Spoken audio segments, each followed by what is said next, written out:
Hello mga kayanggaw! Magandang araw po sa lahat. Ako po si Sharon. Ako po si Miss Pinky. At ako naman po si JJ. Welcome po sa Dear Esperanza YouTube channel. So, ang storya po natin today is ang albularyang nagpanggap na pulis sa lugar ng Aswang. So, sana po ma-enjoy niyo po yung kwento namin ngayon.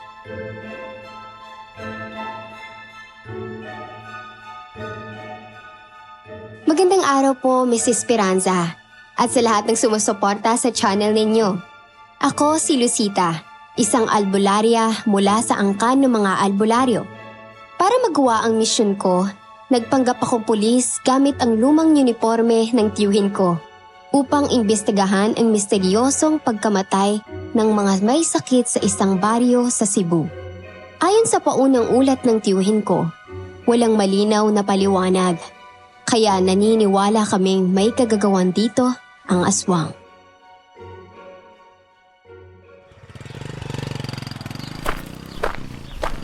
Magandang araw po. Ako po si Lucita. Ako po ang naatasang pulis na mag-imbestiga rito sa baryo ninyo. Iha. Abay ang bata mo pa para maging pulis At yung suot mo, abay parang luma na yata. Maluwag pa sa'yo. Ganyan ba ang uniforme ng mga pulis ngayon Hindi naman po mahalaga kung bago o luma ang damit. Ang mahalaga, nagagawa namin ang trabaho namin at nalulutas ang problema. Pero, bakit po kayo nagbabantay sa labasan ng baryo? Mahigpit kami rito sa mga dayo. At ikaw, abay kahit pulis ka pa, kung hindi mo pa nakakausap ang kapitan namin hindi ka basta-basta makakapasok. Po? Bakit naman po? Ayaw niyo po ba akong tulungan kayong ayusin at lutasin ang mga problema rito? Gusto naman namin. Pero napakahirap ng magtiwala ngayon Hindi ko sinasabing hindi ka mapagkakatiwalaan maganda ka, oo. Pero hindi naman yun sapat na dahilan para basta ka na lang naming tanggapin dito. Kuya Warren, ano nangyari? Bakit may pulis dito? Nandito raw siya para lutasin ang problema ng baryo natin. Alam mo ba, matagal na naming inireport sa pulis ang mga nangyayari dito. Abay di isa nga walang dumating. Walang tumulong. Siya pa lang ang nauna. Gusto kong makausap ang kapitan ninyo. Sige, papatawag ko siya. Pedro, puntahan mo si Kapitan Anton. Sabihin mo, may bisita tayo. Nagsasayang ka lang ng oras mo Ang dami mo pang dalang damit. Hindi mo pa nga alam kung papayagan ka makapasok dito sa baryo o hindi. Alam ko ang karapatan ko bilang tao at bilang pulis. Wala kayong karapatang pigilan akong pumasok sa baryo na to. Dahil ang gusto ko lang naman, makatulong sa mga taong nakatira rito. Masama ba ang hangad ko? Kung gusto ninyong maging maayos ang lahat, kayo mismo magsabi sa kapitan ninyo na hayaan ako manatili rito hanggang maresolba ang kaso. Sige na po, Kuya Warren. Kakusapin ko na po si Kapitan para pumunta sa rito at makaharap niya yung babaeng to. Sige na, bilisan mo. Pakisabi rin sa kanya, medyo may pagkasuplada ang pulis na to,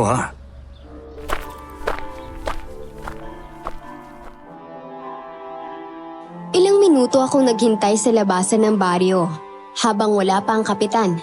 Inobserbahan ko ang paligid. May mga taong dumaraan pero wala akong makapang-anumang senyales na may aswang sa kanila. Tahimik ang buong lugar, malinis ang paligid at preskong-presko ang simoy ng hangin.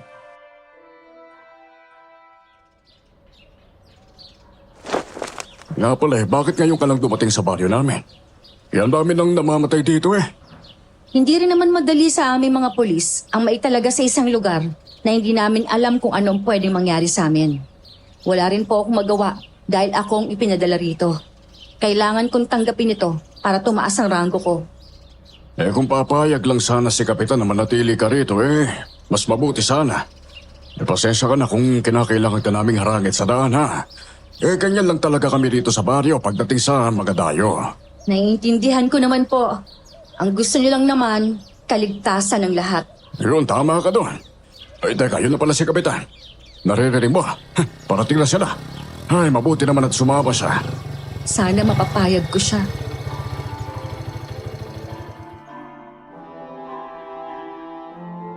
Bumaba ang isang matandang lalaki, kasama ang isang binatang halos kasing edad ko, si Pedro.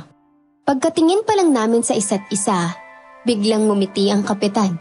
Lumapit siya sa akin na naglalakad, halatang puno ng saya ang mukha niya. Ay, mabuti naman, Iha. At tinanggap mo ang pagdestino rito sa baryo namin. Ay, naku, matagal na kaming naghihintay dito eh. Halika na. Tuloy ka na sa loob. O ika, papayag kayo agad na papasukin ng babaeng yan sa baryo natin. Eh, hindi po ba't sabi ninyo eh, kahit sino pang dumating, kahit mayor pa ng bayan eh, hindi tayo basta-basta magpapapasok ng tao. Ay, mukha ba siyang masama, Warren? Ay, tignan mo ang mukha niya. Ay, makikita mo naman sa mga mata ng tao kung masama sila o hindi eh. Alam ko kung ano ang pakay niya rito. Gusto niyang tulungan ng baryo natin. Eh, ayaw mo bang matapos ang problema natin dito? Gusto ko po eh. Kaya lang. Nagtataka lang naman ako. Huwag ka nang magtaka. Ay, sige na, Iya. Halika na rito.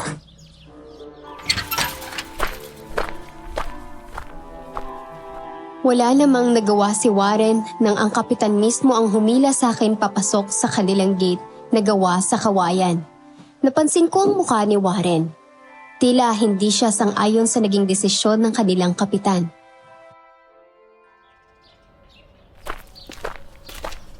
Ganyan talaga kami rito sa baryo. Matagal na naming pinagkasunduan na huwag basta magpapasok ng mga dayo. Dahil may masama nang nangyari noon. Ayaw na naming maulit pa yun, Iha. Ano nga pala pangalan mo? Ako po si Lucita. Ako naman si Anton. Mabuti pa eh. Ipahatid na kita sa paupahan ni Aling Aurora. May paupahan po pala rito?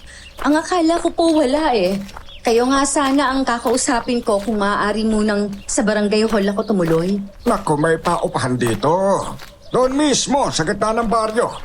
Itong nakikita mo kasi, labasan pa lang ito ng baryo. Kaya kakaunti pa ang tao. Nasa gitna pa ang mga kabahayan. Ganun po ba? Hi, Vince! Halika rito! Bakit po, Tiyo?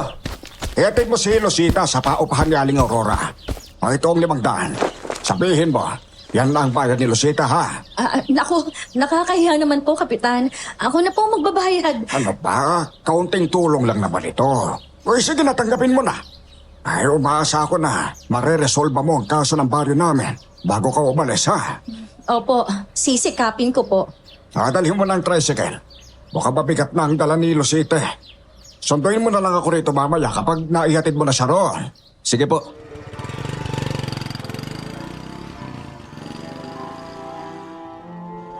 Tinulungan ako ni Vince na ikarga sa ibabaw ng tricycle ang mga dala kong maleta. Malaki ang baryo, kaya halos kalahating oras din ang biyahe namin bago makarating sa tinutukoy nilang gitna ng baryo. Nagulat ako dahil marami palang tao roon, bata man o matanda. Maraming kabahayan, may magkakalapit at meron ding magkakalayo. Huminto si Vince sa tapat ng isang kubo. May mga nakasampay pa roong damit ng matatanda.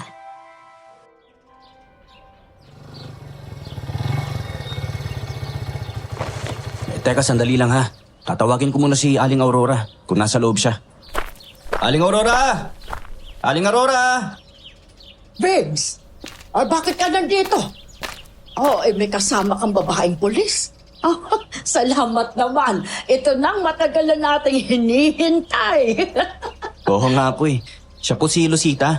Inutusan po ako ni Tiyo na ihatid siya dito sa paupahan ninyo. May bakante pa po ba? Oo, meron pa. Halika rito, Iha. Salamat po. Ay, ito nga po pala yung 500 na pinababayad ni Tiyo para sa unang buwan ng upa niya.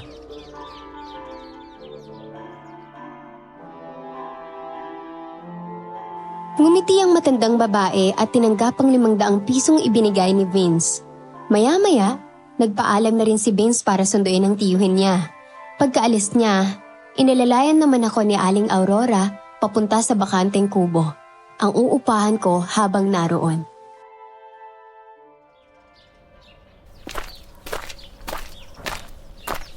Tama na itong kubo para sa'yo, Iha.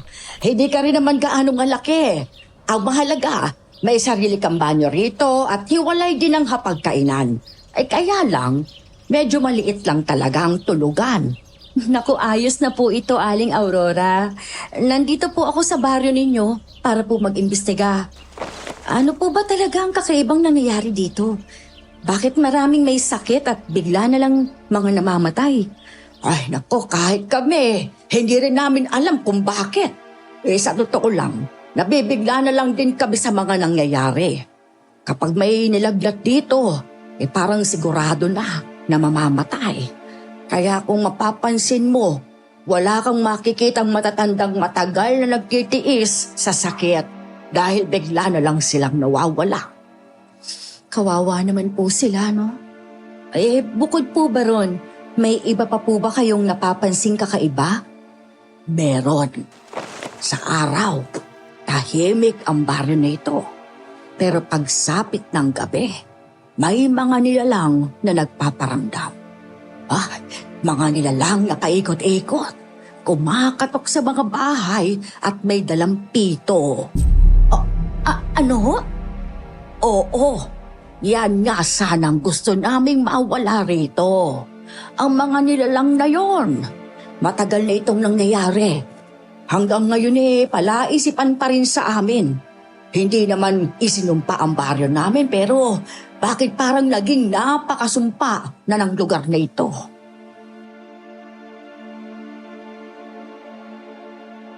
Inayos ko na ang mga gamit ko, pero may isang maleta akong hindi ginalaw. Hindi pwedeng makita yon ng iba, baka mabunyag kung sino talaga ako. Habang umiikot ako sa paligid ng paupahan, napansin kong halos bawat taong naroon ay may suot na anting-anting. Maya-maya, may isang babaeng lumapit sa akin at nagpakilala.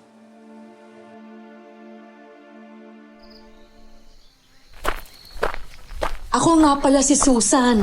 Ikaw bang ipinadala ng pulisya para tapusin ang gulo rito sa baryong ito? Bakit po? May gulo po bang nangyayari dito sa baryo ninyo? Oo. At gulong hindi namin alam kung paano matatapos. Kahit may mga nagbabantay na, may mga namamatay pa rin sa mga dahilan na hindi namin maipaliwanag.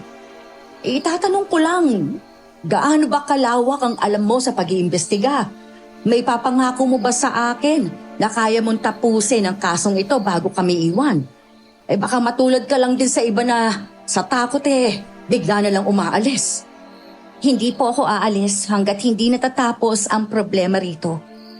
Itatanong ko lang din po, bakit halos lahat kayo dito may suot na ganyan? Para saan po ba yan? Ibinigay yan sa amin ng isang babaylan noong nakaraang taon. Protection daw yan para hindi kami mapahamak sa mga nilalang na gumagala sa gabi. May nakakita na po ba sa inyo sa mga nilalang na yon? Ay, wala pa nga Pero nagpaparamdam sila tuwing gabi. Mamaya, kapag nagpapahinga ka na, mararamdaman mo rin sila. Habang nakikipag-usap ako sa iba pang kapitbahay, dumating sina Kapitan, kasama sina Kuya Warren at Pedro. Maya-maya, sumunod din si Aling Aurora. Lumapit ako sa kanila habang abala sila sa pag-uusap.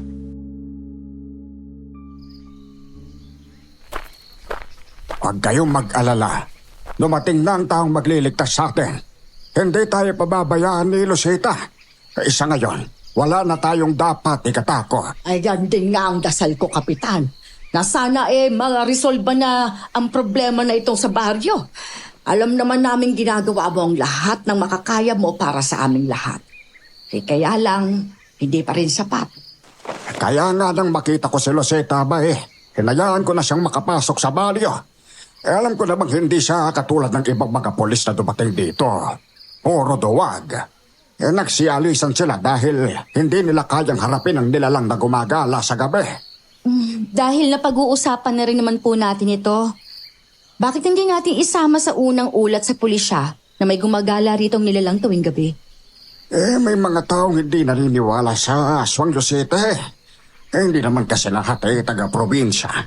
Ang mga pulis na galing Maynila, hindi sila naniniwala. Subukan kaya nilang tumira dito nang maniwala sila. Kaya nga parang nawalan na kami ng ganang humingi ng tulong sa mga pulis na yan. Ilang beses na kaming tinanggihan. Dumarating sila tapos bigla ring umaalis dahil sa takot. Oh, Vince! Anong problema? Tio, si Mang Arthur po parang lumalala ang sakit. Kailangan na po yata natin bigyan ng gamot ng matanda. Kapitan, ako na po magdadala ng gamot sa kanya. O sige, painumin mo na rin para makapagpahinga siya, ha? Hindi po ba't ang mga namamatay dito kadalasang may sakit? Baka po may masamang mangyari kay Mang Arthur. Ilang araw na yung may sakit. Pero sa awa naman ng Diyos, wala pa namang masamang nangyayari sa kanya. Kami na rin ang nagbibigay sa kanya ng gamot dahil wala rin naman siyang pamilya. Kawawa naman po pala. Kapitan, kakaiba po mga anting-anting ninyo, ha? Totoo po bang galing ang mga yan sa isang babaylan? Ito, oo. At mapapansin mo halos lahat kami dito may mga suot na ganyan. Ayan mo, kapag nakadalaw ulit dito ang babaylan sasabihin ko sa kanya na bigyan ka rin. Naniniwala ka rin naman siguro sa mga ganyan Opo, naniniwala po ako. Sa totoo lang ang mga namamatay dito kadalasan yung mga walang suot na anting-anting. Hindi kasi sila naniniwala na kaya silang protektahan niyon laban sa masasamang nilalang. Hindi naman dapat sila mapipili. Tumango na lang ako bilang pagsang-ayon sa sinabi ni Kapitan. Makalipas ng halos 1 oras, dumating na ulit si Vince at Kuya Warren. May dala silang bag na puno ng mga gamot. Agad naman akong sumama sa kanila papunta sa bahay ng matandang lalaki para makita ko mismo ang kalagayan niya.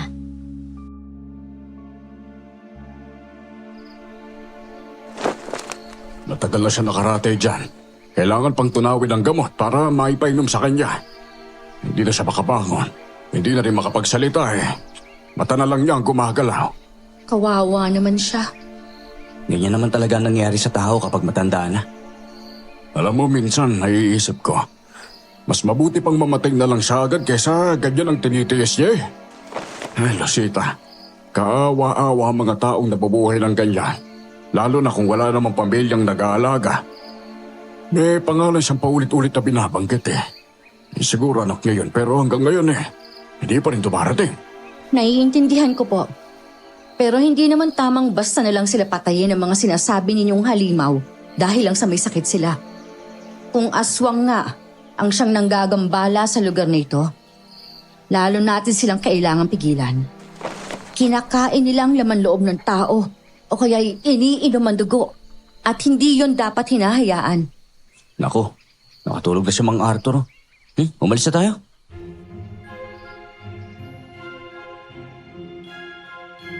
Dahil sa pagod ko sa biyahe nung araw na yon, hindi muna ako nagsagawa ng investigasyon. Maaga akong nagpahinga habang nagmamanman sa paligid. Naririnig ko ang mga daing ng matatandang lalaki mula sa kabilang kubo, pero hindi ako lumabas. Alam kong tinitiis lang niya ang sakit niya. Pagsapit ng umaga, nagising ako sa malalakas na katok sa pinto. Mabilis akong bumangon at nagbukas. Nagkakagulo na pala mga tao sa bahay ni Mang Arthur. Lucita!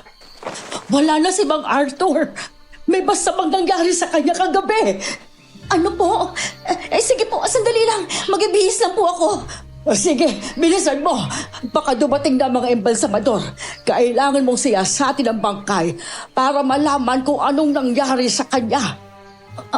Bangkay? Bangkay na po si Mang Arthur? Oo, ganun na nga. Bilisan mo na! Nagmamadali akong nagbihis ng mga sandaling iyon. Pagkalabas ko sa bahay, dumiretso agad ako sa bahay ni Mang Arthur. Naroon na rin si Kapitan kasama ang ilan pa niyang mga tauhan.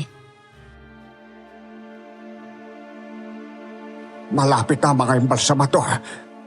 Wala na tayo magagawa. Hanggang doon na lang ang buhay na pinagkaloob ng Diyos sa kanya. Ang mahalaga hindi natin siya pinabayaan hanggang sa huli. Matagal na rin na bakit di makakilos si Mang Arthur. Ay, kawawa rin po siya. Bayalos araw-araw Hirap na hirap siyang makapagpahinga. Ayan na pala si Lucita. Lucita, tingnan mo ang bangkay na ito. Sige po, Kapitan. Pero kung maaari po sana lumabas po muna kayo. Aba, hindi pwede na ikaw lang ang mag-imbestiga sa bangkay. Kailangan, kung alam man ang malaman mo, malalaman din namin kaagad. O sige, kahit isa na lang sa inyong maiwan. Sige Vince, ikaw na ang maiwan dito. Halina mga kasama. Sa labas na natin hintayin ang embalsamador. Sumunod silang lahat sa kanila. Nang kami na lang ni Vince ang naiwan, isinuot ko ang gloves ko at agad sinuri ang katawan ng bangkay. May maliit itong sugat sa leeg. Walang dugo. Malamig at tuyong-tuyo ang katawan. Doon lalo akong kinutuban. Parang doon kinuha ang dugo niya sa pamamagitan ng maliit na sugat na yon sa leeg.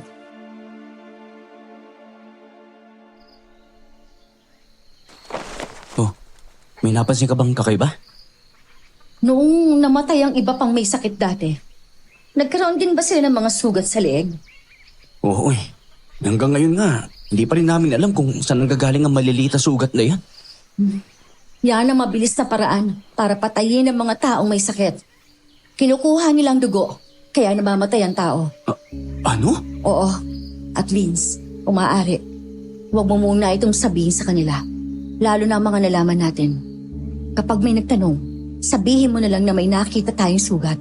Yun lang. Wala nang paliwanag. Sige. Sa tingin ko, mapagkakatiwalaan naman si Vince. Hindi pa man ako tapos sa pag-iimbestiga. Dumating na ang mga embalsamador, kaya hinayaan ko na silang dalhin ang bangkay.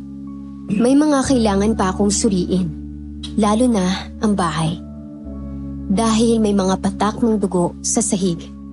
Habang nag-uwian ng ibang tao, si Ate Susan naman, kinausap muna ako ng palihim nang wala ng ibang nakakarinig.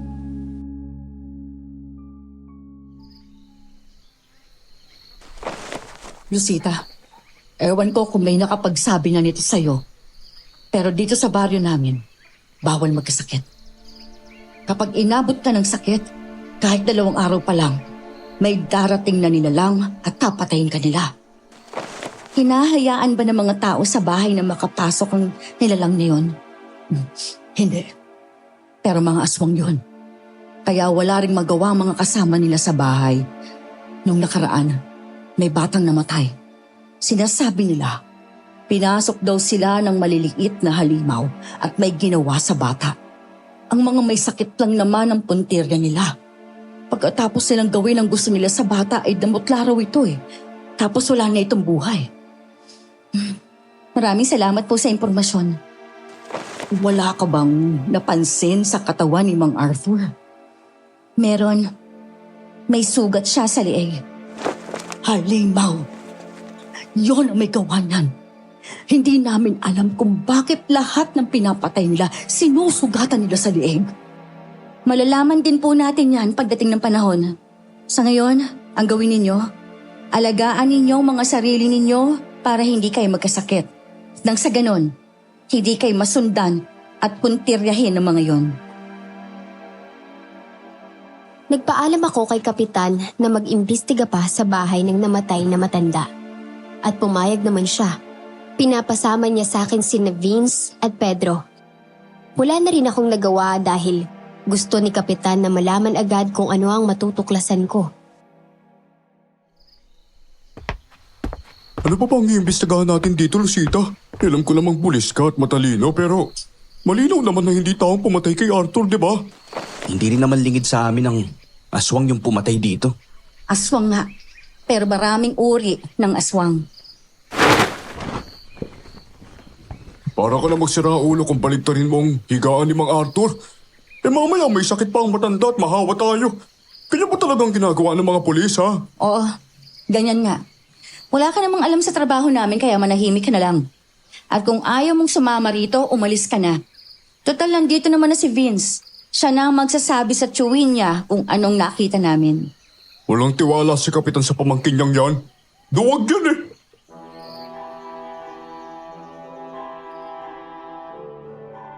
Pinagtawanan ni Pedro si Vince, kaya napaiwas na lang ng tingin si Vince sa hiya.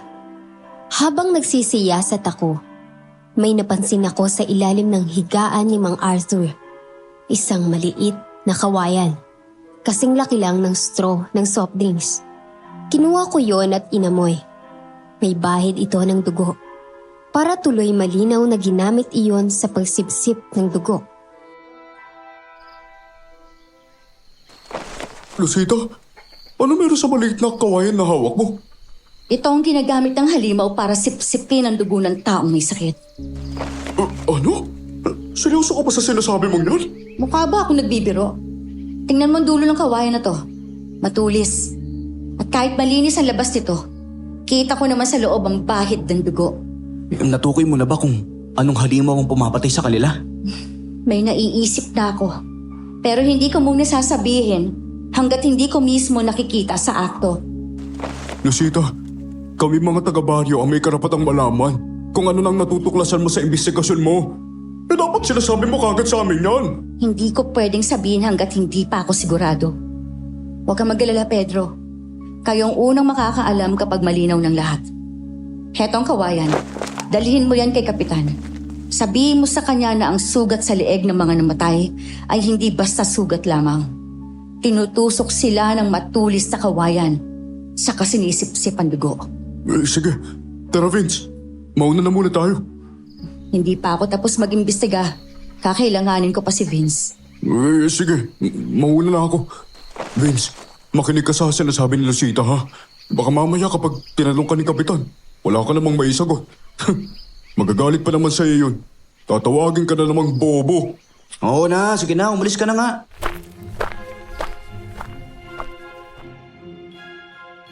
Nang makaalis si Pedro, kinausap ko naman si Vince at niyaya ko siyang samahan ako sa pag-iimbestiga mamayang gabi. Pero hindi siya pumayag. Takot siyang mapagalitan ng tiyuhin niyang si Kapitan.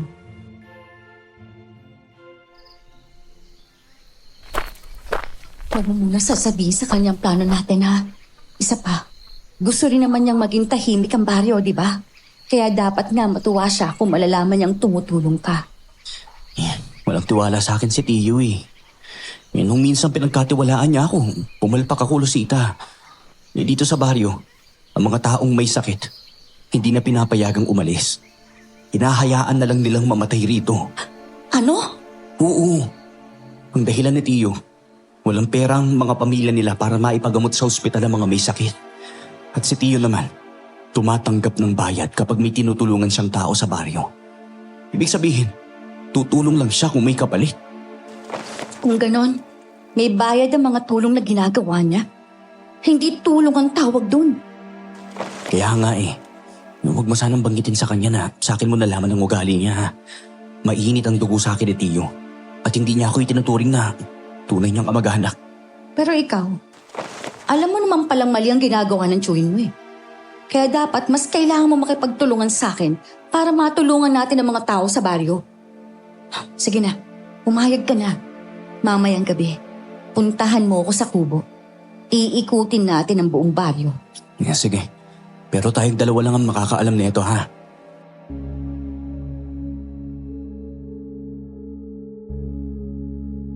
Pagsapit ng gabi, umikot kami sa baryo ng palihim. Nagtatago para walang makakita. Pinakiusapan din kasi ako ni Kapitan na sa araw lang mag-imbestiga. Dahil delikado sa baryo kapag gabi. Napansin ko ang mga taong naglalakad. May dalang sulo at may maliliit na baldeng kawayan. Normal naman silang kumikilos, kaya alam kong wala silang masamang ginagawa. Sino bang mga yan? Sila ang mga tauhan ni Kapitan. Pumapasok sila sa mga bahay na may sakit para magbigay ng gamot. Yang nasa balde, mga gamot daw ang laman yan na pinapainom nila sa mga tao. Ganun ba? Pero bakit nakahubad sila? Hindi ko nga rin alam kung anong topak ng mga yan eh. Yang alam ko lang, sila ang mga naglilibot sa gabi na inuutusan ni Kapitan. Baka pwede nating tingnan ang mga bahay na pinapasok nila. Ano sa tingin mo? Naku, wag. Kapag may nakakita sa atin magagalit si Kapitan, no? Kahit tiyuhin ko siya wala yung awa sa akin kapag gusto niya ako saktan. Alam mo, may isang bagay na hindi ko mawari eh. Sinasabi ng lahat na sa gabi, Mararamdaman ko raw ang mga aswang sa baryo nito. Pero wala naman ako nararamdaman. Lalo lang gumugulo tuloy ang isip ko eh. Talagang malilito ka. Dahil malinis pumatay ang mga nilalang dito. At isa pa, kahit may dala silang sulo, hindi pa rin makikita ng maayos sa mga mukha nila. Tapos, doon pa sila dumaraan sa gitna ng gubat. Sigurado ka bang mga tauhan nga sila ni Kapitan? Yang alam ko lang, gabi-gabi umiikot ang mga tauhan ni Kapitan sa baryo para kamustahin ang mga may sakit at magbigay ng gamot. Sigurado akong sila yun. Hindi. May mali sa kanila. Pero hindi ko rin masabing aswang sila dahil wala naman akong nararamdaman. Eh, bakit mo naman mararamdaman? Hindi na ako sumagot ng mga sandaling yon. Bumalik na kami sa bahay. Pero hindi pa rin nawawala ang duda ko sa mga taong nakita kong may dalang sulok. Akala ko, aalis na si Vince. Pero bigla siyang pumasok sa loob ng bahay. Sa isang iglap, tinutukan niya ako ng kutsilyo sa leeg. Kaya hindi ako agad nakagalaw. Hindi ka totoong pulis, no? Nagpapanggap ka lang? Hindi ko maintindihan ang pinagsasabi mo. Lumayo ka sa akin at huwag mo ko susubukan. Papalag talaga ako. Hindi ako natatakot sa'yo. Nagtapos ako ng pag-aaral sa pulisya. Kaya alam ko kung paano kumilos ang totoong pulis. Ang dami mong mali, Lucita. Umamin ka na nga. Ano ba talaga sadya mo sa baryong to? Ano ba? Bitiwan mo nga ako! Hindi kita bibitawan hanggat hindi mo inaamin sa akin kung sino ka talaga! Pulis ako! Kaya lang ganyan ako kumilos dahil hindi naman tayo pareho. Nakita ko ang langis sa dala mo. Albularyo lang ang may ganyang uri ng langis, ha? Ano, paano ko alam? Dahil albularyo ang lola ko. Nanay ng tatay ko. Ipinabaon lang sa akin yan ng nanay ko kaya pakiusap. Bitawan mo na ako! Hindi ka nagsasabi ng totoo! Ano pa bang totoong gusto mong marinig, ha? Sige. Duda ako ng mga tauhan nga ni Kapitan ng mga nakita natin kanina. Ano? Oo. Tama, Vince. May mali sa mga taong yon. Hindi sila ordinaryong tao. Alam ko. Kung ganun, ano sila? Hindi ko pa alam. Pulis man ako, naniniwala pa rin ako sa mga aswang. Alam kong mga aswang ang mga nakita ko, pero hindi ko pa matiyak kung anong uri. Vince, ano ba? Nasasaktan na ako, ha? Bitiwan mo na ako! Bigla naman akong binitawan ni Vince at agad niyang itinago ang kutsilyo sa tagiliran. Buntong hininga siya, saka umupo. At seryoso siyang humarap sa akin. Kapag natuklasan nilang hindi ka totoong pulis, magagalit sa iyong buong baryo. Kaya mag-ingat ka dun. Totoong pulis ako. Akala mo naman yata hindi matatalino yung mga tao rito. Kapag nagduda na sila sa kilos at galaw mo, hindi lang si Kapitan o ang mga tanod ang makakalaban mo, kundi halos ng lahat ng tao sa baryong to. Maniwala ka naman sa akin, oh. Wala akong masamang sadya rito sa baryo na to. Sana paniwalaan mo ko. At huwag mo akong isumbong kay Kapitan para lang mapalapit ka sa kanya. Hindi ko gawain ng mga ganyang bagay. Marami ka pang hindi alam sa baryong to. Lalo na sa namamagitan sabi ng tsuhin ko. Kung ganun, sabihin mo sa akin ang mga nalalaman mo. Gusto niyong matulungan pero tuwing nagtatanong ako, iisa at iisang kwento ang naririnig ko. Dahil yun lang ang paniniwalaan ng iba. Maraming bulag sa katotohanan sa baryong Tulusita. Kasama na roon ng Kapitan. Sige na, uwi na ako.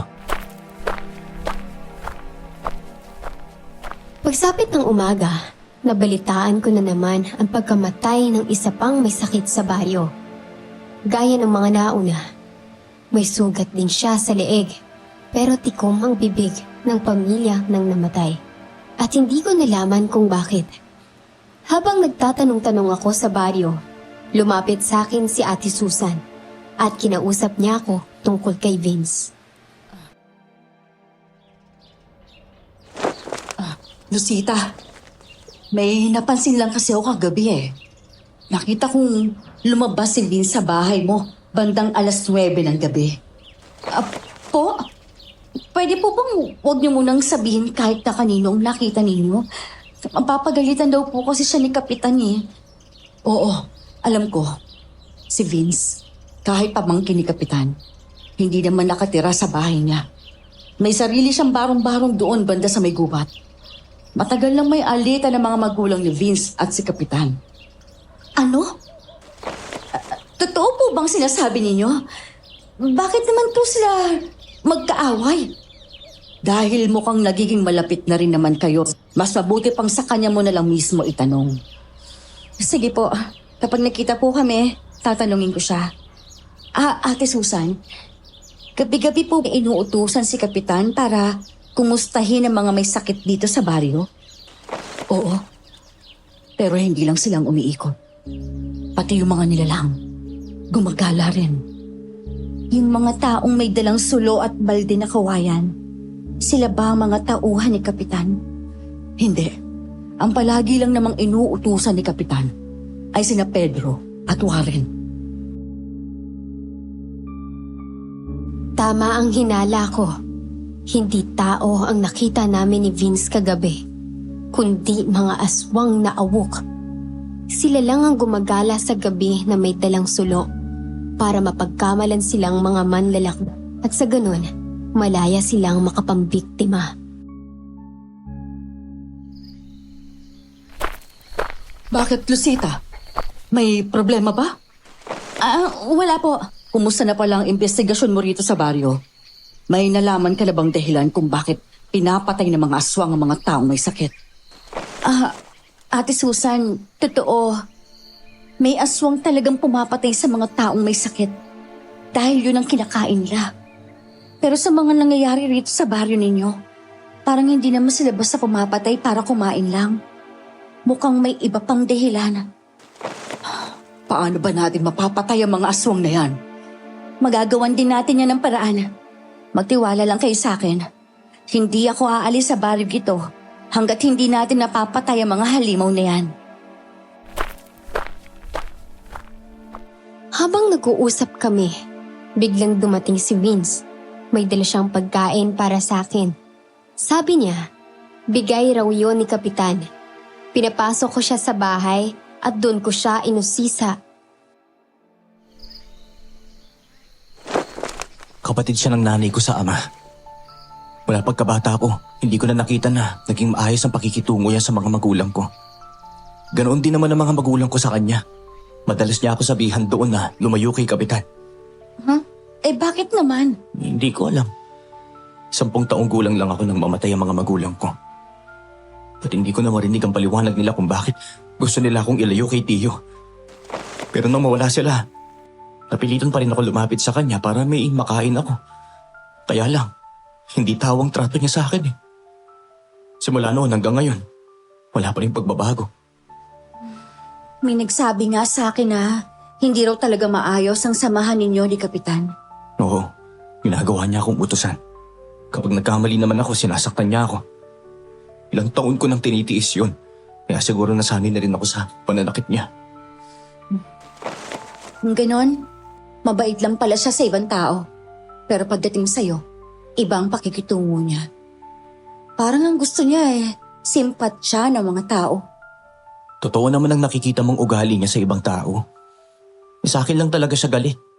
Hindi ko nga alam kung bakit eh. Kaya umaasa ako na baka sakaling tratuhin niya rin ako ng maayos. Ibig mong sabihin, tunay naman siya mabuting kapitan para sa baryo? Oo. Matagal na siyang kapitan dito. Paulit-ulit siyang nananalo dahil mabuti siya sa iba.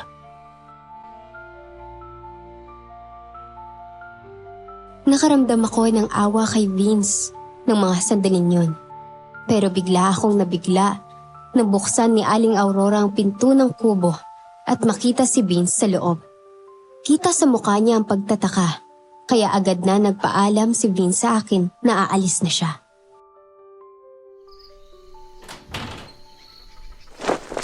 Sige na, Lucita. Kailangan ko nang umalis. Kainin mo na lang yung pagkain pinadala ni Kapitan, ha? Salamat. Aling Aurora, tuloy po kayo. Lucita, mukhang napapadalas ng pag-uusap ninyong dalawa ni Vince. Siya po kasi ang madalas inuutusan ni Kapitan na samahan ako sa pag-iimbestiga.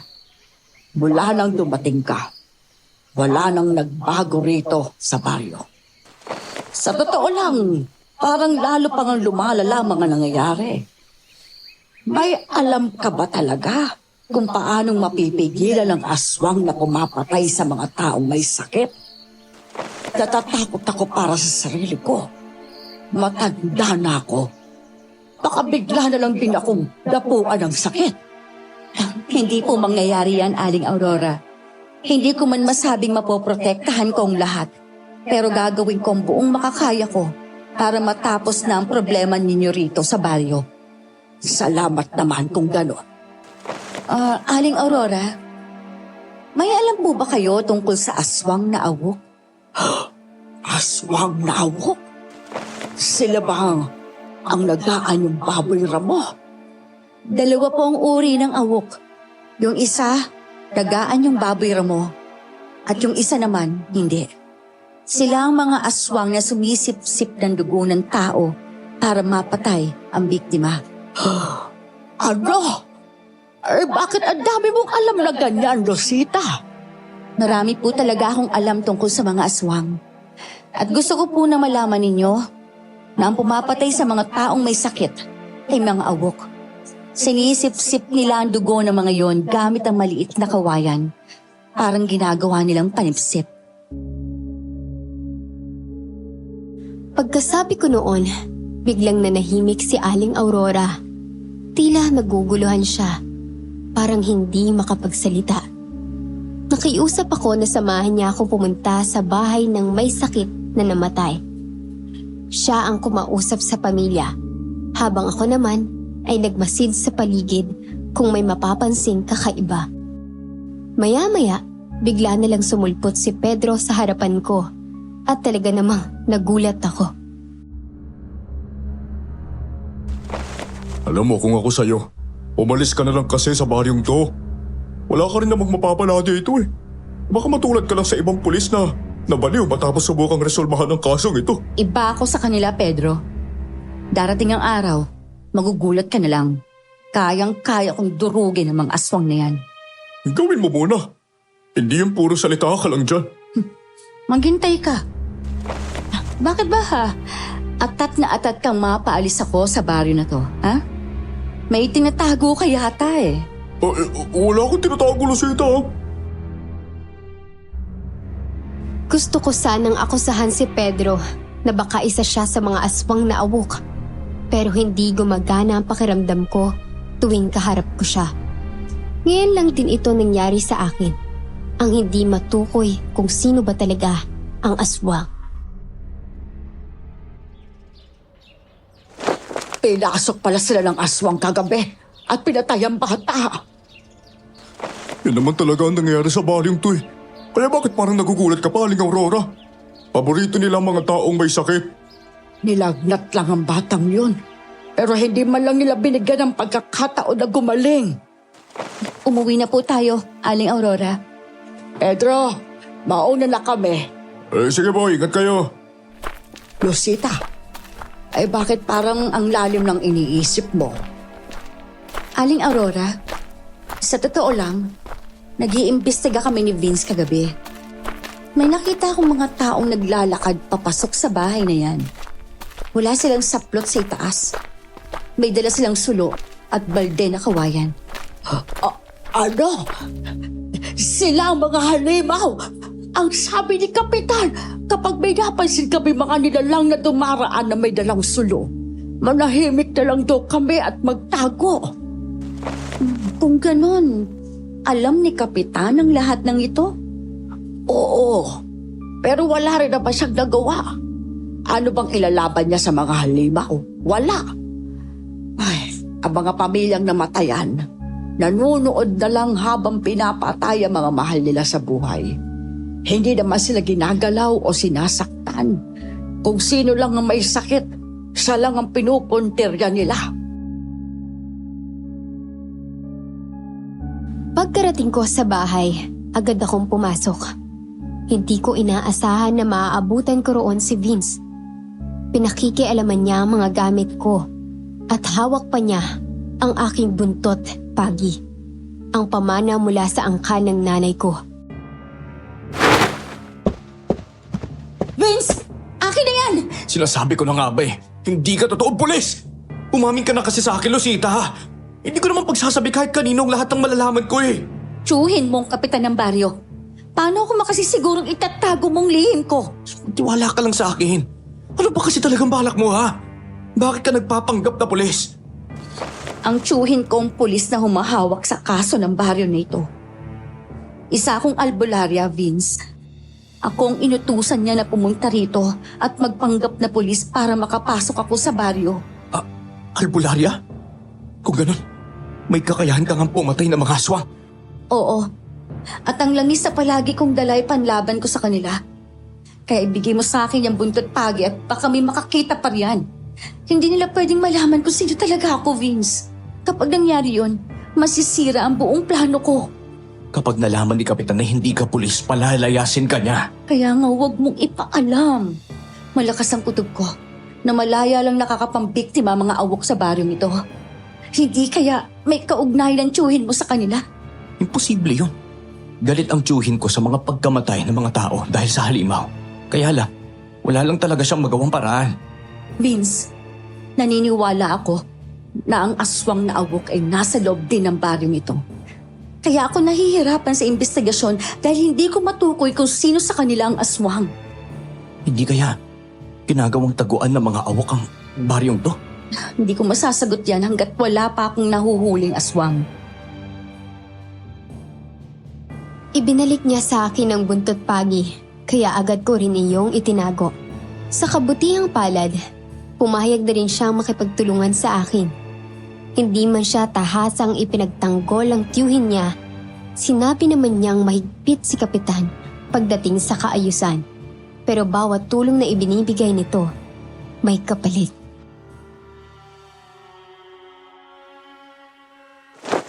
Kailangan natin makaisip ng paraan kung paano maililigtas ang iba pang may mga sakit.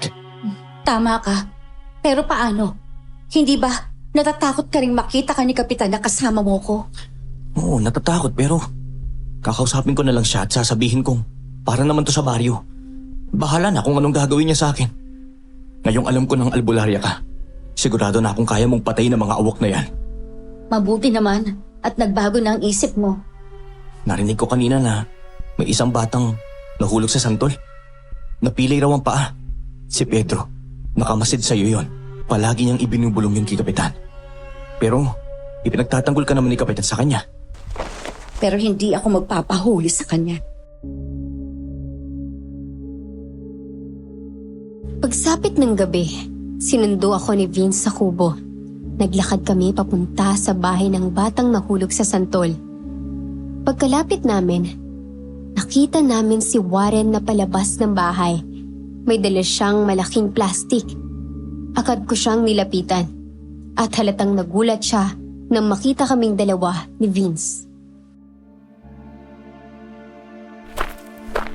Oh, anong ginagawa niyo yung dalawa dito ng 10 oras ang gabi? Vince, hindi ka ba sinabihan ni Kapitan na huwag ka nang lumabas ng barong-barong mo kapag gabi na, ha? At ikaw naman, Lucita, sa araw ka lang niya pinapayagan na mag-imbestiga, ha? At bakit naman bawal kapag gabi? Eh sa gabi lang naman lumalabas ang aswang na awok para mambiktima ng mga taong may sakit. Dahil delikado rito kapag gabi. Teka, mabuti pa. Umuwi na kayo. Bago pa malaman ni Kapitan na gumagala kayo sa ganitong oras. Gusto naming makita ang batang napilay. Hindi kami aalis hanggat hindi namin nakakausap ang kamag-anak ng bata. Nabigyan ko na ng gamot ang bata. Hindi na ninyo siya kailangang tignan. At kapag nagpumilit pa kayo, isusumbong ko kayo kay Kapitan. Hindi mo na kami kailangang isumbong. Uwi na kami ni Lucita. Tara na, Lucita. Wala akong nagawa nang hilahin ako ni Vince palayo roon. Pagkalayo namin, napalingon pa ako sa kinaroroonan ni Kuya Warren. Pero nagulat ako dahil wala na siya roon. Oh, nasaan na si Kuya Warren? Uwi na lang tayo. Bakit ba takot na takot ka? Alam kong mabait si Kuya Warren. Pero tapat yun kay Kapitan. Ikaw naman kasi. Bakit ka pa nagpakita sa kanya? Hindi mo naman sinabi na hindi pala dapat ako magpakita. Paano kung malalaman na isusumbong niya ako sa tiyuhin mo? Hinatid niya ako pauwi at agad ding umalis ng gabing yon.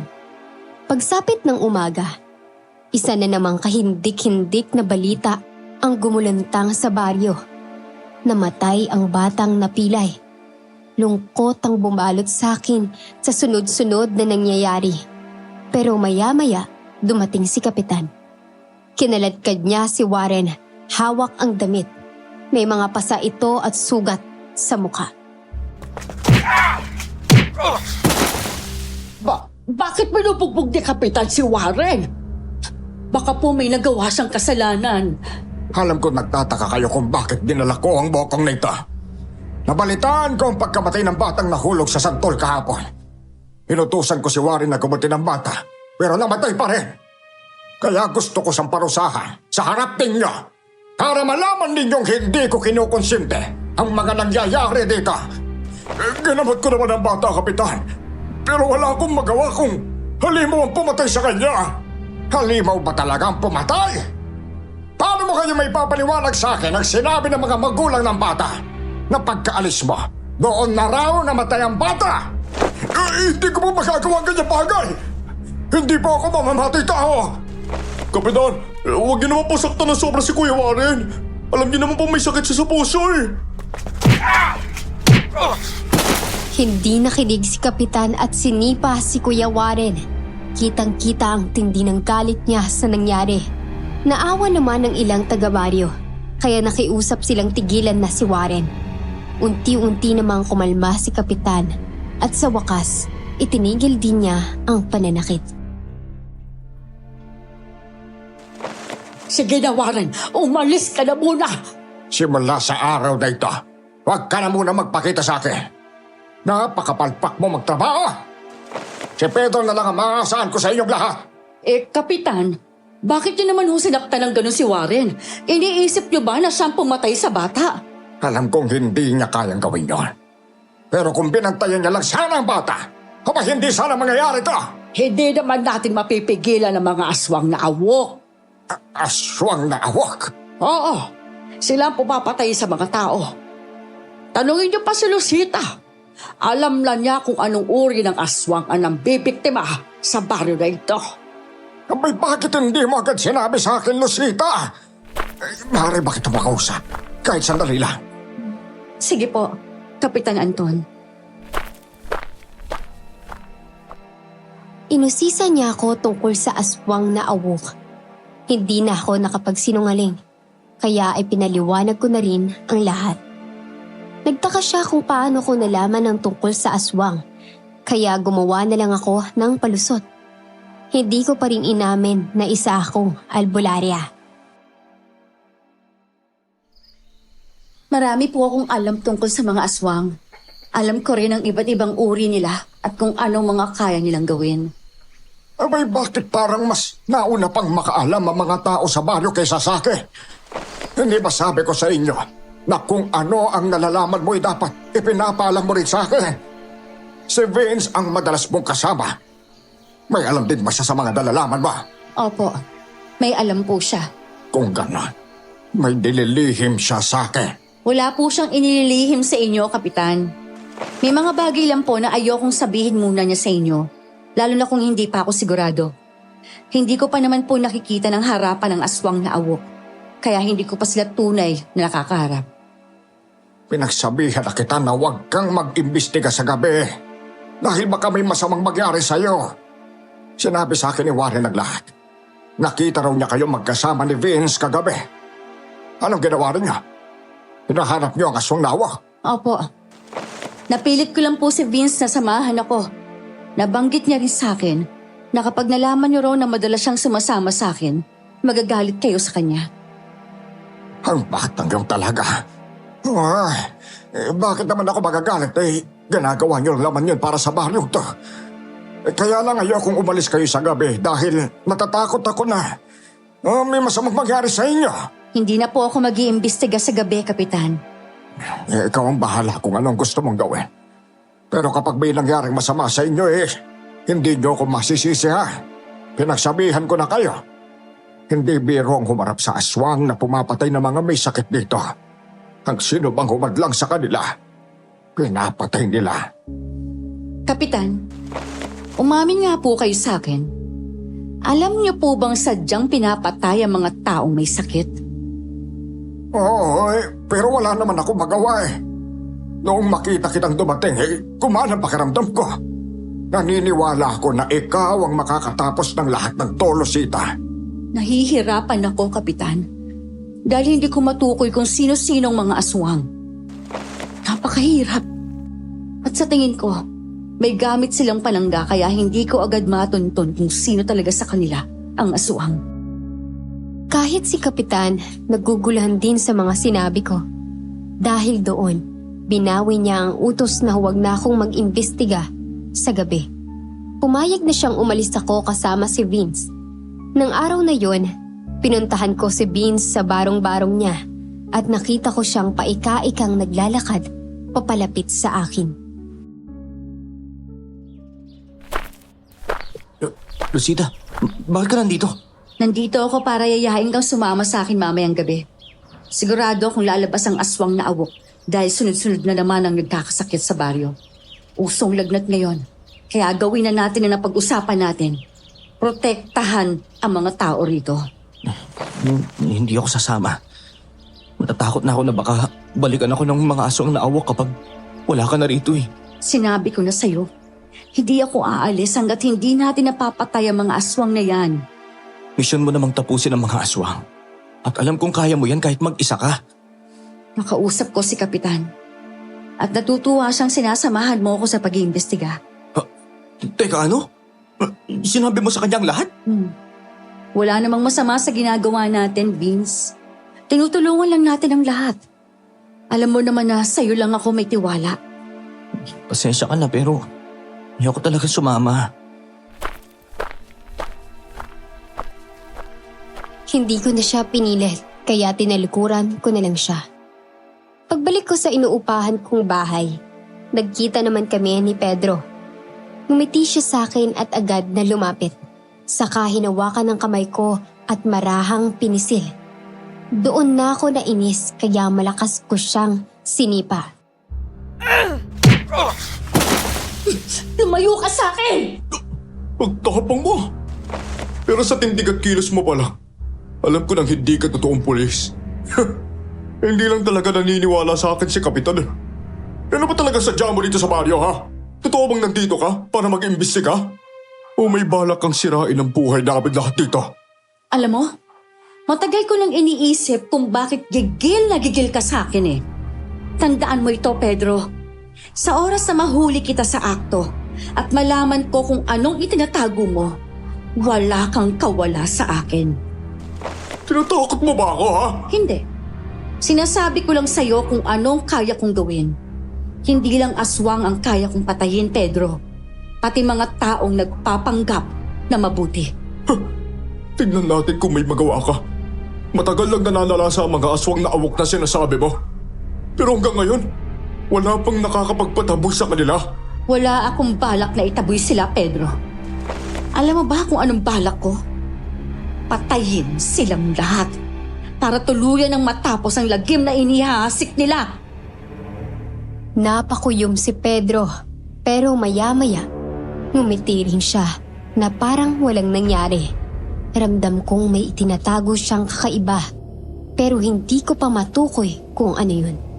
Pagsapit ng gabi, kumilos na ako. Suot ang uniforme ng pulis at dala ang buntot pagi. Umikot ako sa baryo. Pagdating ko sa isang bahaging liblib at walang kabahayan, biglang sumulpot ang 3 aswang na awok.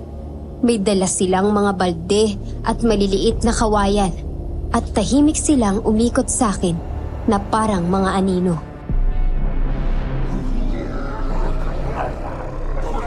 Mabuti naman at kayo na mismo ang nag-abang sa akin. Bakit ngayon lang kayo lumabas? Dahil alam nyo na hindi na matutuloy ang balak ninyong pagpatay sa mga taong may sakit? Lucita! Sila ang mga halimaw na pumapatay ng tao!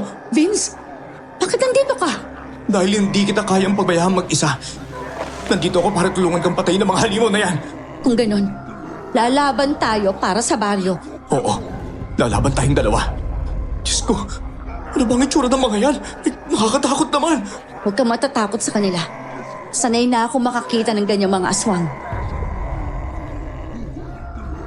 Ang mga aswang na awok ay may anyong nakakatakot. Mapupula ang mga mata, mahahaba ang mga pangil, at mahahaba rin ang mga tenga. Wala silang saplot sa itaas ng katawan at may dala pa silang sulo na hindi namamatay kahit malakas ang hangin. Pero kapag hindi mo sila minasdang mabuti, iisipin mong tao lang silang normal. Sila yata ang nakita natin nung nakaraan, Lucita. Sila nga, Vince. Maganda ka. Naghahanda na silang umatake. Diyan ka lang sa likod ko. May dala ka bang panlaban? May dala akong asin. Habang nakikipaglaban ako sa kanila, sabuyan mo sila ng asin. Sige. Sumugod ang dalawang aswang na awok, kaya agad kong inihanda ang aking buntot pagi. Tumulon ako at umiwas sa kanilang pag-atake. Liig ko ang punterya nila. Mabilis silang kumilos, pero naiiwasan ko sila dahil sinusundan ko ang galaw ng mga sulong hawak nila. Ngunit biglang umatake ang isa pa mula sa likuran. Nasugatan niya ako, pero sa tamang oras, sinabuyan siya ni Vince ng asin. Ayos ka lang ba, Lucita? Oo, ayos lang ako. Kailangang tama ang tiyempo mo sa pagsaboy ng asin sa kanila. Hintayin mo umatake muna ako bago mo sila sabuyan. Sige, pero mag-iingat ka ha. Yung isang aswang, nagkukubli sa dilim. Yung dalawa namang nasa harap mo. Parang ginugulo ka lang para mailihis ang pansin mo. Alam ko ang balak nila. Ngayon na, Lucita! Buong bilis kong sinalubong ang mga aswang gamit ang buntot pagi. Nang tamaan ko ang isa, napaangil siya sa sakit at bumagsak. Iyong isa naman, tinusok ako ng maliit na kawayan sa braso. Pero agad ko siyang nahampas sa dibdib at bumaon doon ng mga tinik. Sumaklolo si Vince at sinabuyan sila ng asin. Lalo silang nangisay sa sakit. Hindi ako tumigil hanggang sa tuluyan silang mamatay. Nawawala ang isa pa nilang kasama. Mukhang umurong ang tapang. Kung talagang matapang ka, magpakita ka! Harapin mo ako para matulad ka sa mga kasama mong namatay! Lucita, parang dyan lang siya nagtatago. Sa may gitna ng gubat. Babanggain niya tayo ng biglaan, Vince. Maganda ka. Lakasan mo loob mo at pakiramdam mo. Oo! Ngayon, alam ko na, Vince, kung bakit nila pinapatay ang mga taong may sakit sa baryo na ito. Paglilinis ang tingin nila ron. Paglilinis? Oo, paglilinis. Para sa mga aswang na awok, ang may sakit ay kahinaan. Minamadali nila ang kamatayan ng tao at kasabay nun, nakikinabang pa sila sa dugo ng mga biktima. Kaya nila ginagawa ito. Biglang inatake ng aswang na awok si Vince. Tumalsik ang plastic niyang may dalang asin. Saka siya kinalmot sa dibdib at balikat.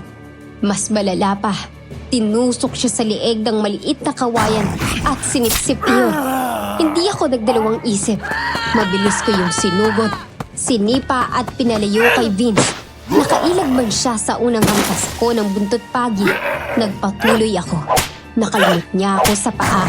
Pero nasakol ko rin siya sa mukha, braso at dibdib.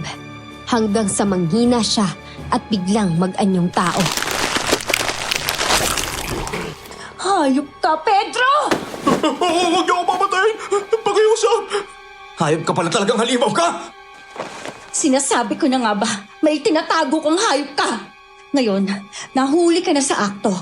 Wala ka nang kawala sa akin. Magpapaliwanag ako sa'yo, Lucita! Lucita, kailangan natin siyang dalhin sa bahay mo. Hindi ligtas na dito natin siya tatanungin sa gitna ng daan. Baka may dumating pang iba para sagipin lang siya. Tumayo ka riyan at sumama ka sa amin sa bahay. Marami akong gustong itanong sa'yo, Pedro. Oo na, sasama ako. Si Vince ang humila kay Pedro pauwi habang duguan din sa tama ng dibdib at braso. Pagdating sa bahay, agad namin siyang itinali. Saka namin inasikaso ang mga sugat namin. Kahit pareho kaming sugatan, kailangan muna naming siguraduhin na hindi siya makakatakas. Kaya pala gusto mo akong mapaalis sa baryong to, ha? Para hindi ko malaman kung sino kang talaga. Hindi naman sa ganon, Lucita. Ikaw! Ikaw palang pumapatay sa mga may sakit dito sa baryo, ano? Kunwari ka pang tumutulong. Pero sa totoo lang, gustong-gusto mong tuwing may nagkakasakit dito. Sino pang iba mong kasama, ha? Yung mga tanod na sina Vito at Felo. Grabe. Kung sino pang dapat tumutulong sa baryo, sila pa palang mamamatay tao. Hindi ba gusto mong magpaliwanag kanina, ha?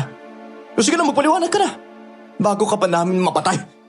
Wala akong sasabihin kung papatayin niyo rin lang ako. Mangako muna kayo sa akin na hindi niyo ako sasaktan. O sige, hindi ka namin sasaktan. Basta sasabihin mo ang lahat ng nalalaman mo. Sandaling nanahimik si Pedro. Halatang nag-iisip kung ano ang susunod niyang gagawin. Sinuntok siya ni Vince sa muka, pero parang wala lang yun sa kanya. Sa halip na masaktan, natawa pa si Pedro ng mga sandaling yun. Galit ka sa akin dahil nalaman mong kami ang pumapatay sa mga tao may sakit. Gusto mo bang malaman kung sinong nag-uutos sa amin? Ang tsuhin mong kapitan. Ano? Teka, hindi ako naniniwala sa'yo. Hindi man kami magkasundo ng tiyuhin ko.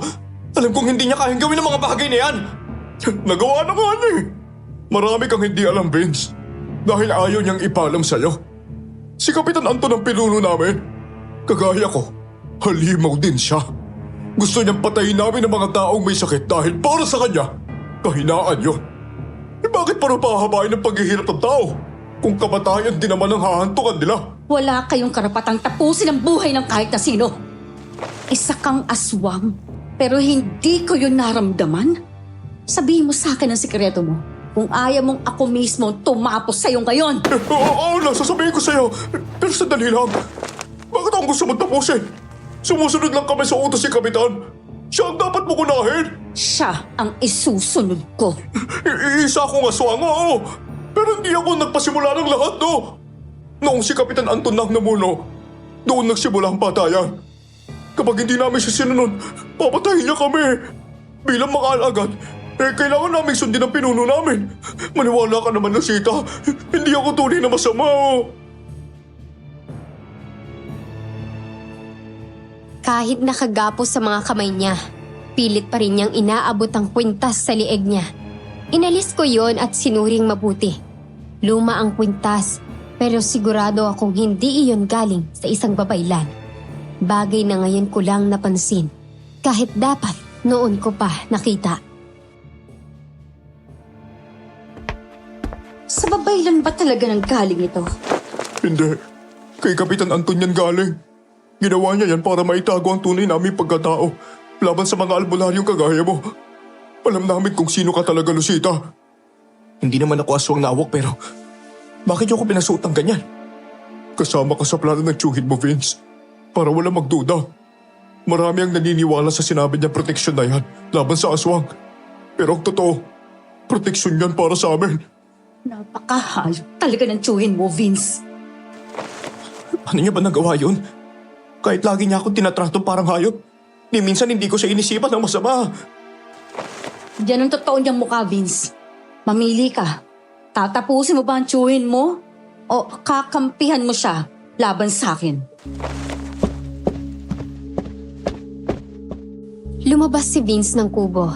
Ramdam kong litong-lito siya sa mga sandaling yon.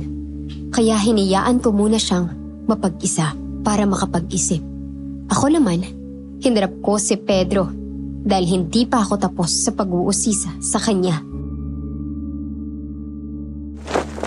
Kung alam niyo na palang albularya ako, bakit hindi niyo pa ako pinalayas? Si Kapitan mismo ang nagsabing tanggapin ka para malaman mo. Unang kita pa lang namin sa'yo. Alam na naming albularya ka. Si Kapitan ang nagpasyang papasukin ka sa baryo dahil gusto niyang subukin kung gaano ka kalakas. Kaya ako, gustong-gusto kitang paalisin noon dahil ayoko namang mapatay mo ako, no? Lalo na't hindi ko rin pwedeng suwayin si Kapitan. Naisala ko ng matandang. Ngayong alam ko na ang totoo, hindi na talaga siya makakatakas sa akin. Lucita, ikaw ang hindi makakatakas sa kanya. Yung pagharap namin sa'yo, bahagi na talaga yun ang plano niya. Kaya nakikiusap ako. Talunin mo si Kapitan. Hayaan mo ako mabuhay ng isa pang pagkakataon. Huwag mo akong patayin. May asawa ako. At may sanggol pa kaming anak. Gusto kong makilala ang asawa mo. Tsaka ko pag-iisipan kung bubuhayin kita. Pero bago yun, kailangan mo munang harapin si Kapitan kung darating mang siya rito ngayong gabi. Sa kabila ng ginawa ni Pedro, hindi ko siya magawang patayin.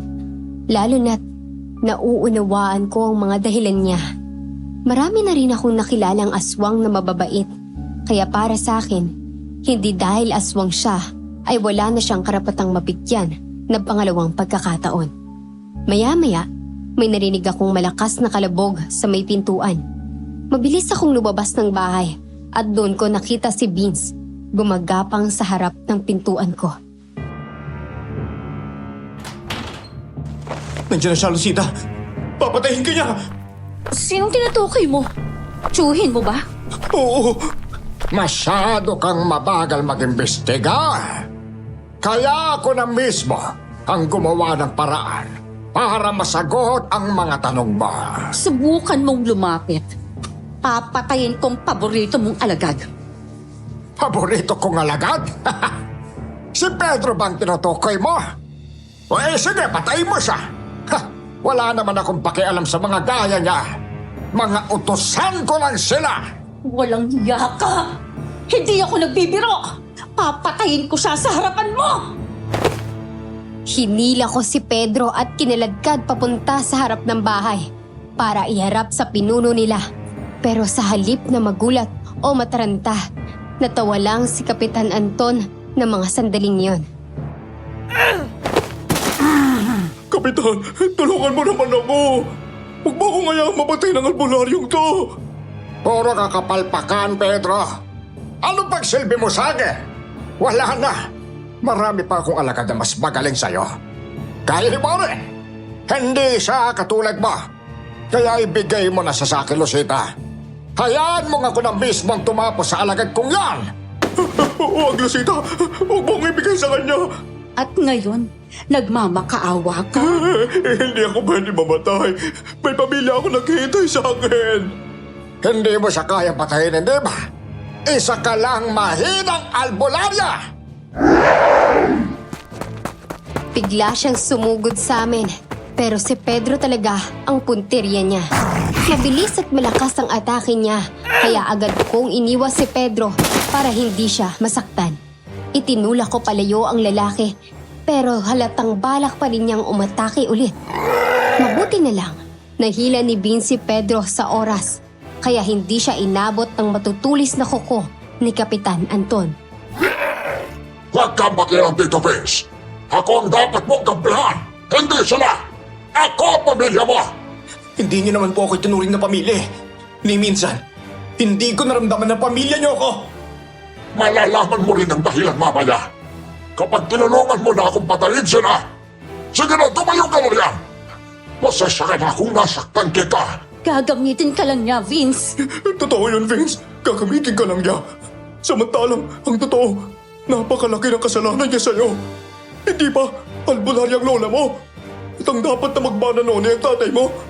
Nang malaman yun ni Kapitan Anton, agad niyang pinagplanuhan kung paano papatayin ang tatay at nanay mo. Ano? Oo, Vince. Siya ang pumatay sa mga magulang mo. Ang totoo, ikaw talaga ang puntirya niya. Gusto niyang ikaw ang pagbana ng pagiging aswang na awok. Sinwerte ka lang dahil dumating ang albularyang yan. Kung hindi, makaisa ka na rin sa amin. Hayop ka talaga. Sarili mong kapatid, pinatay mo! Dahil isinumbong niya ako sa bingan niyang lola mo. Hindi kita pinatay dahil alam kong ikaw ang magpapatuloy ng sinimulan ko. Isa-isang lumabas sa mga tao sa kanilang bahay ng mga sandaling yon. Lahat sila ay nagtataka sa nangyayari. Walang makaintindi kung ano ba talaga ang nagaganap. Tiningnan sila ni Kapitan Anton. Saka siya ngumisi. Isang ngising nakakapangilabot. Kung ayaw niyong madamay, bumalik na kayo sa mga bahay ninyo! Ano pang ibig sabihin nito, Kapitan? Bakit kayo nagkakagulo? Hindi pa ba malinaw sa inyong lahat? Sumunod kayo sa akin. Bumalik kayo sa mga bahay ninyo! Kapitan, bakit may bahid ng dugo ang mga kamay ninyo? Pedro, ano nangyari sa'yo? Kaya may dugo ang kamay ng kapitang yan. Dahil sinaktan niya si Vince. Siya ang may kasalanan kung bakit pinapatay ang mga taong may sakit. Sinadya niya ang lahat. Plano niya ang lahat ng ito. Inuutulang niya kayo at ginagamit ang posisyon niya para malayang makapatay ng tao. Kami ni Warren ang inutusan niyang pumatay sa mga taong may sakit.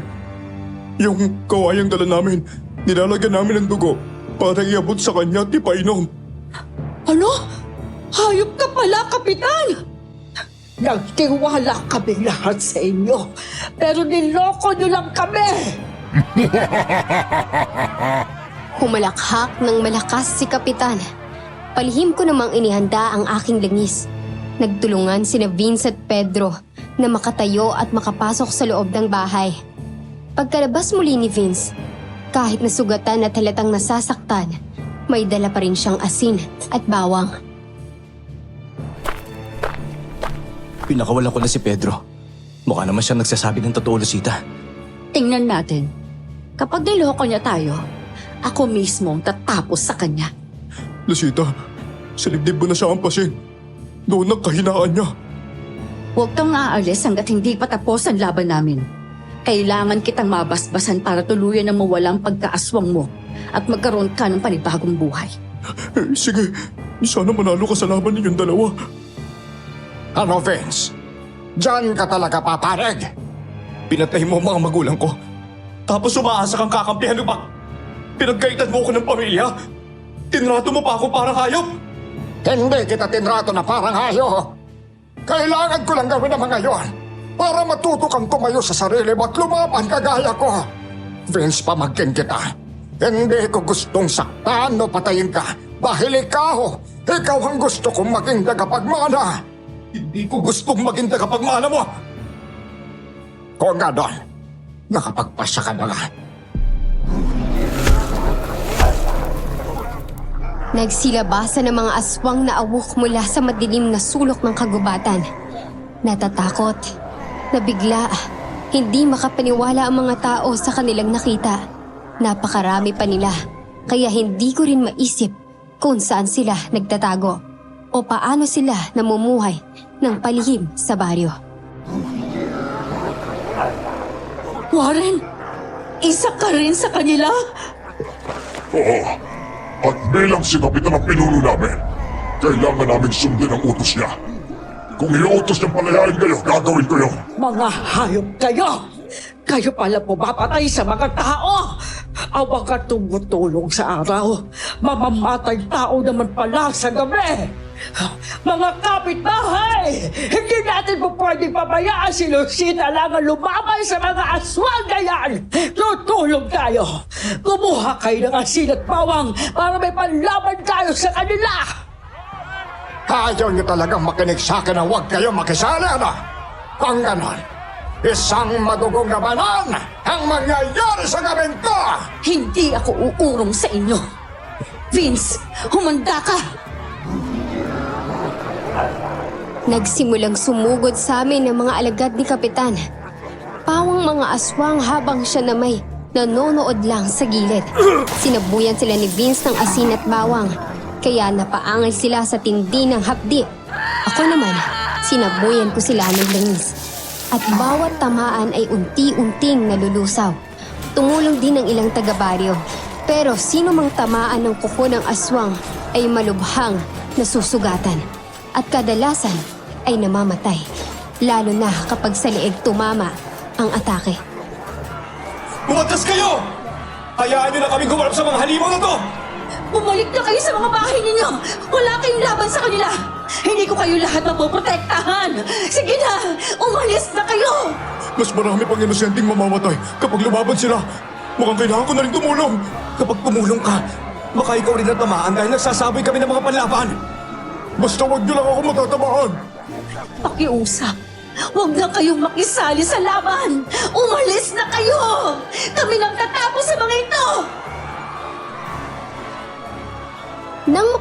ko ng mga taga-baryo na wala talaga silang laban sa mga aswang. Kahit may dala na silang asin at bawang, nagsitakbuhan sila para makaligtas at nagtago sa loob ng kani-kanilang bahay.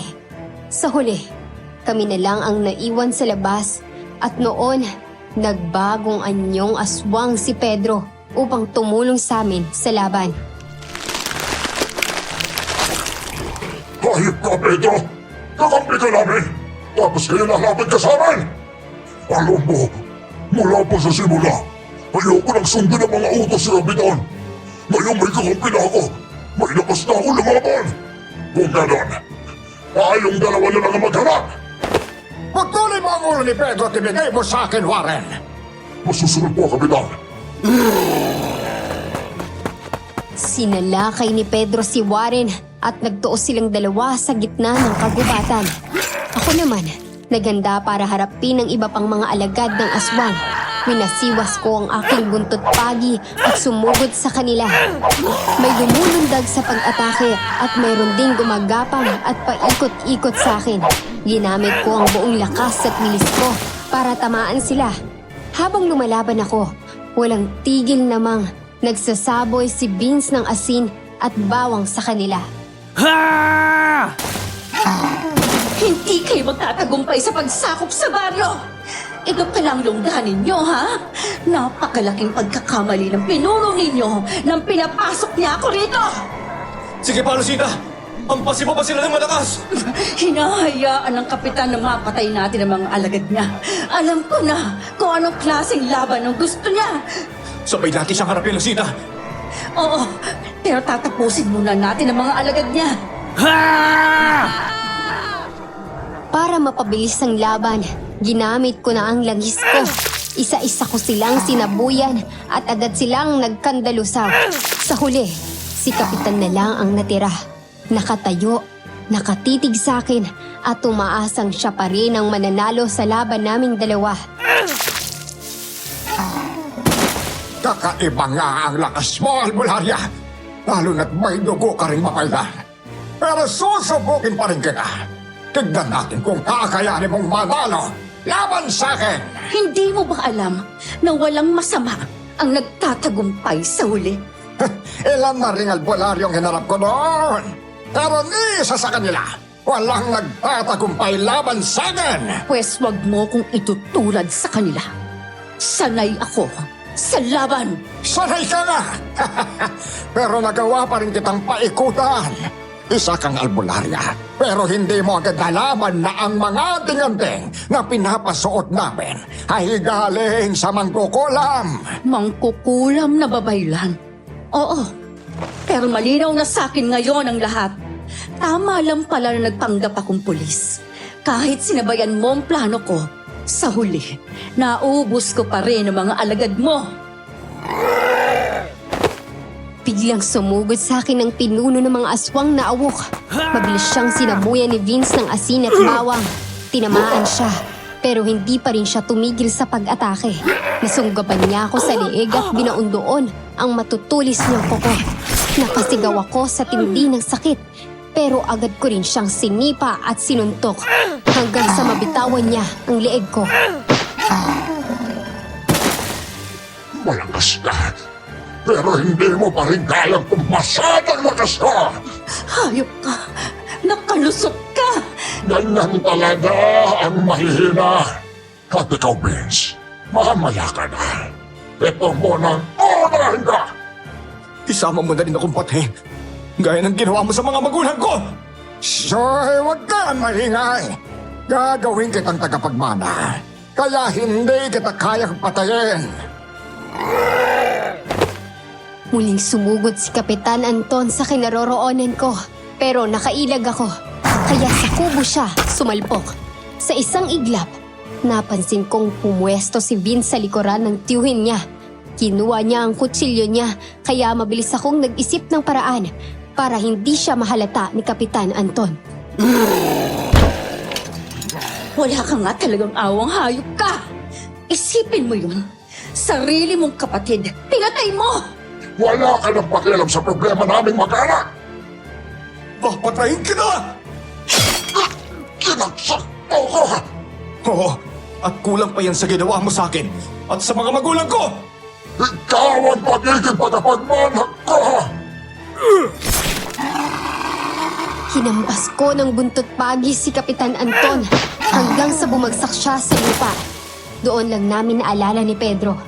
Balak sana namin siyang sundan sa gitna ng kagubatan, pero nakita namin siyang pabalik. Gumagapang, dugoan at sugatan. Tumakbo si Vince para tulungan siya. Maya-maya, nawalan ng malay si Pedro, kaya pinagtulungan namin siyang gamutin. Nang tuluyan ng tumahimik ang paligid, lumabas ang mga tao sa kanilang mga bahay at doon nila nakita ang nakahandusay na katawan ni Kapitan Anton. Lucita, panahon na para aminin mo sa kanila na albularya ka talaga. Iwan muna natin dito si Pedro. Oo, sige. Haharap ako sa mga tao. Pero, Vince, hindi kaya sila magalit sa akin? Hindi yan. Sa tulong mo, namatay ang mga aswang na nagpapanggap na matulungin sa araw. Pwede bang samahan mo kung kumausap sa kanila? Oo naman. Halika na. Nung gabi ding yun, inamin ko sa buong baryo ang lahat. Wala ni isa ang nagalit. Sa halip, natuwa sila dahil nailigtas ang baryo sa mga nilalang na nagkunwaring tao. Nagpasalamat sila pero nakiusap akong bukas na lang kami muling mag-usap dahil sugatan ako at kailangan ko munang magpahinga. Kinaumagahan, nagising si Pedro. Dumating ang asawa niya, karga ang sanggol nila at nagpasalamat dahil hindi ko siya pinatay.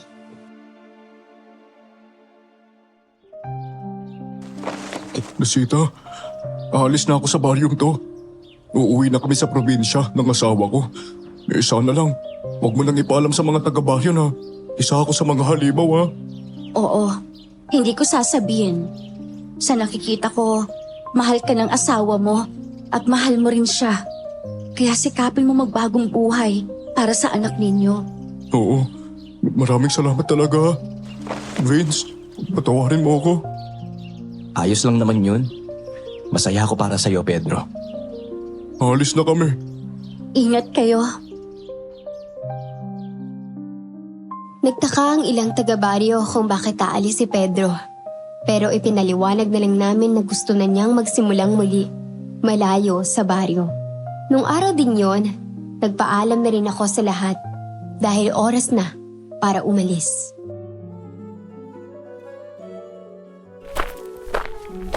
Bakit naman kailangan mong umalis ka agad, Lucita? Oo nga, manatili ka muna rito. Hindi po pwede. Marami pa akong obligasyon sa buhay. Sa totoo lang, matagal na rin akong nanatili rito. Ang usapan lang namin ng pamilya ko, 1 linggo lang dapat ako rito. Ay, naiintindihan kita, Lucita. Maraming salamat talaga sa lahat ng ginawa mo para sa amin. Wala pong anuman yun. Natupad ko ang pangako ko na bago ako umalis, mariresolba ko ang problema sa baryong ito. Malaki ang utang na loob namin sa iyo, Lucita. Maraming salamat, Lucita ha. Dahil nakilala kita. Dahil sa'yo, natuto ako maging matapang. Vince, kahit ano pang mangyari, wag na wag kang tutulad sa tiyuhin mo, ha? Piliin mo lagi ang maging mabuti. Oo, tatandaan ko yan. Nagligpit ako agad at umalis sa baryo nang may ngiti sa labi. Sa kabila ng lahat, nagpapasalamat ako dahil sugat lang ang tinamo ko at nakauwi pa ako sa pamilya ko. Nakatulong ang pagpapanggap kong pulis para mabitag ang mga aswang. Masaya ang pamilya ko, lalo na ang tiyuhin ko, dahil nagtagumpay kami.